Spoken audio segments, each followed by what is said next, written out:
నాటక రంగానికి సంబంధించి ఈ మధ్యకాలంలో మనం చాలా అంటే స్టాండప్ కామెడీ ఇలాంటి వాటిని కూడా మనం చాలా చూస్తూనే ఉన్నాము. కానీ నాటకాలు మాత్రం కనుమరుగైపోతూ ఉన్నాయి. I think book my show ఇలాంటి వాటిల్లో కూడా నాటకాలుకి సంబంధించిన ఇన్ఫర్మేషన్ వచ్చే రేంజ్లో అర్జున్ సాయి గారు కూడా మంచి కార్పొరేట్ స్పేస్లో కూడా చేయొచ్చని ఐడియా తీసుకురావడం, ఇదంతా చూస్తూ ఉంటే త్వరలో మళ్ళీ నాటకాలకి పూర్వ వైభవం రావాలి అని మనస్ఫూర్తిగా కోరుకుంటూ ఉన్నాము.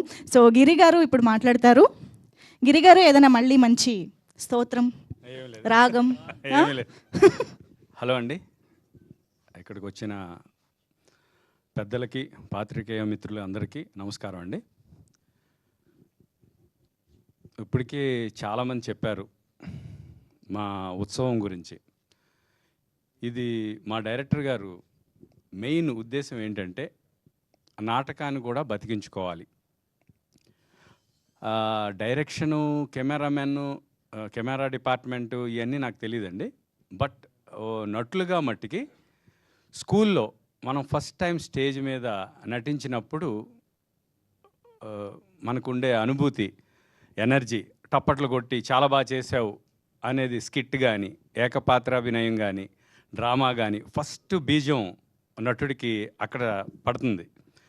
తర్వాత అతని డ్రీమ్ ఒక మంచి యాక్టర్ అవ్వాలి, ఎంతో పేరు తెచ్చుకోవాలి అని బయలుదేరతారు. దానిలో ఎన్నో కష్టాలు పడి చాలా తక్కువ మంది టాలెంట్, కష్టంతో పాటు అదృష్టం వాళ్ళని వరించి గొప్ప స్థాయికి వెళ్తారు.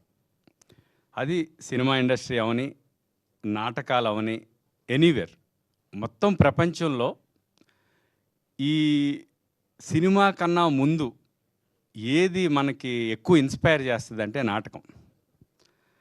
వరల్డ్ మొత్తంలో అండి, అది మైమ్ అవని, స్టేజ్ ప్లే అవని, ఎనీథింగ్ నాటకం. చాలా గొప్ప గొప్ప నటులు మన తెలుగు ఇండస్ట్రీకి నాటకం నుంచి వచ్చారు. నాటకంలో ప్రదర్శనలు ఇచ్చి అక్కడ చాలా మంచి పేరు తెచ్చుకుని తర్వాత సినిమా ఇండస్ట్రీకి వచ్చారు. డెఫినెట్గా నాటకం కన్నా సినిమాలో కొంత డబ్బు ఎక్కువ ఉంటుంది, కానీ సక్సెస్ అయ్యేవాళ్ళు చాలా తక్కువ మంది అండి. ఈ ఇండస్ట్రీలో కూడా సక్సెస్ అయ్యేవాళ్ళు చాలా తక్కువ. ఒక 100కి ఒక 10% అనుకోవచ్చు సక్సెస్ అయితే. సో నాటకం అనేది మర్చిపోతున్నాం, దాన్ని ఎంకరేజ్ చేయటం మానేస్తున్నాం.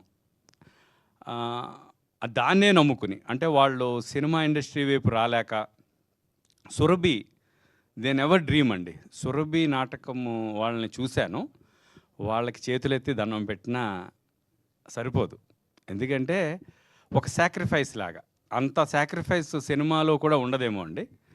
వాళ్ళు తరతరాలుగా అదే వృత్తిని ఎన్నుకుని ఎంతమంది ప్రేక్షకులు ఉన్నా లేకపోయినా వాళ్ళు ఆడుతూనే ఉంటారు.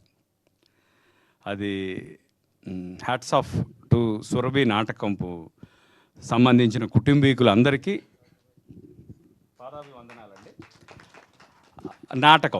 నాటకం కూడా అంతేనండి. చాలా తక్కువ మందికి చాలా ప్యాషనేట్గా ఇప్పటికీ ఉన్నారండి. నాకు తెలిసి ఎంఎస్ చౌదరి ఇండస్ట్రీలో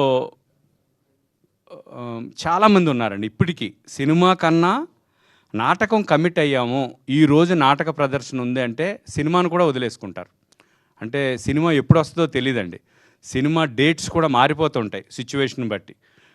బట్ నాటకానికి వాళ్ళు ఇచ్చిన ప్రయారిటీ. కొంతమంది యాక్టర్స్ సినిమా ఉందంటే నాటకం వద్దులే అని కూడా సినిమాకే ప్రయారిటీ ఇస్తారు.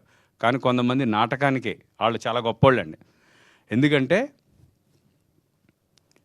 అమ్మను మర్చిపోకపోవటం. నాటకం అమ్మ లాంటిదండి. అది ఇంతకుముందు కూడా చెప్పారు, చాలామంది చెప్పారు. మనకి చిన్నప్పుడు స్టేజ్ మీద మనం యాక్ట్ చేస్తే దాన్ని ఎంజాయ్ చేస్తూ ప్రేక్షకులు టప్పట్లు కొడితే మనకి ఎంకరేజ్మెంట్ ఫీల్ అవుతూ ఒక నటుడు, ఇంకా పెద్ద పెద్ద డైరెక్టర్స్ అందరూ బయలుదేరతారు. అంటే ఆ బుడిబుడి నడకలు నేర్పింది నాటకమే. సో అది అమ్మ. సో అందరూ నాటకాన్ని అమ్మగానే భావించాలి. ఆ అమ్మకి ఎప్పుడూ రుణపడి ఉండాలి. ఆ అమ్మని ఎప్పుడూ మర్చిపోకూడదు అనే ఉద్దేశం మా డైరెక్టర్ గారికి చాలా గట్టిగా ఉంది. ఆయనలోనూ ఒక చిన్నపిల్లోడు మనస్తత్వం ఉంది. చాలా ప్యూర్గా ఉంటాడు ఆయన. ఎంత అప్ అండ్ డౌన్ ఉన్నా, ఎన్ని డిస్టర్బెన్సెస్ ఉన్నా చాలా ప్రేమగా మాట్లాడతాడు, చాలా ప్రేమను పంచుతాడు. అలాంటి డైరెక్టర్ ఫస్ట్ టైం డైరెక్ట్ చేశాడు. మీ అందరూ ఎంకరేజ్మెంట్ కావాలి.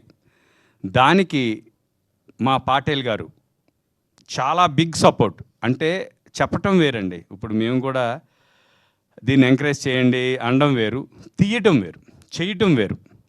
అది ప్రొడ్యూసర్ గారు డబ్బు పెడితేనే జరుగుద్ది. దానికి హీరో గారు ఫస్ట్ సినిమా అయినా ఈ బ్యాక్డ్రాప్లో ఆయన ఈ సబ్జెక్ట్ని ఓకే చేసుకుని అతని టాలెంట్ని షోకేస్ చేయడానికి నాటకం అనే బ్యాక్డ్రాప్లో ఉత్సవం అనే సినిమా తీయటం, చాలా అప్ అండ్ డౌన్స్, చాలా బిగ్ ఆర్టిస్టులు అండి. వాళ్ళ కాంబినేషన్స్, ఒక్కొక్కసారి షెడ్యూల్ మిస్ అయితే మళ్ళీ వాళ్ళ డేట్ దొరకటం చాలా కష్టం. అంత స్ట్రగుల్లో కూడా దే మేడ్, అంటే యు నేమ్ ఇట్, ఆ తరం ఈ టైంలో ది బెస్ట్ ఆర్టిస్టులు అందరూ ఉన్నారండి. అందరూ చాలా పెద్ద పెద్ద ఆర్టిస్టులు అందరూ ఉన్నారు. వాళ్ళందరినీ పెట్టి ఉత్సవం తీసి మీ అందరి ముందుకి వాళ్ళ ప్రోడక్ట్ని ముందు పెట్టారు. ఇంకా మీరే వాళ్ళని ఎంకరేజ్ చేస్తూ వాళ్ళకి బెస్ట్ విషెస్ ఇవ్వాలని మనస్ఫూర్తిగా కోరుకుంటూ మీ Giridhar. Thank you so much అండి. Thank you.